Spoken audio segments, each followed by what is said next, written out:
Mascotte. Il se passe toujours quelque chose d'intéressant à la cuisine. L'autre jour, les gars du bataillon nous débarquent, en plus de l'appro et du courrier, une bestiole de la taille et de l'apparence d'un chaton, petite boule grise aux yeux bleus, qui passe de main en main, sans trop s'affoler. « Si ça vous dit, on vous le laisse, le chat. On saurait pas où le mettre au bataillon. » Adopté. On l'emmène vite à la cuisine pour lui donner un peu de lait, car il doit mourir de faim.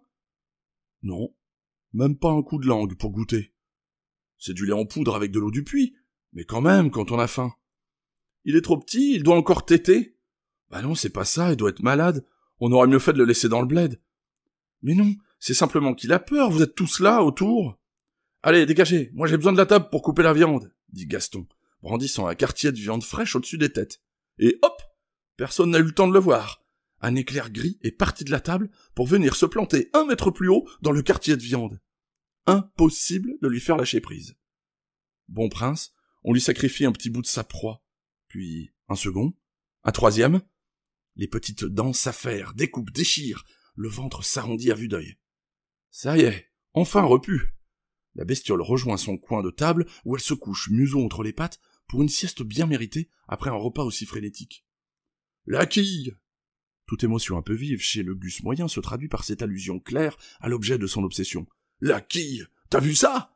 Ils sont baraqués les mirons dans ce pays! Justement, c'est pas un miron, reprend un zoologue convaincu. Regarde, le museau est plus allongé, ça doit être un renard, ou même un chacal. Ouais, c'est un chacal. Oh, on va l'apprivoiser, tu crois que ça s'apprivoise?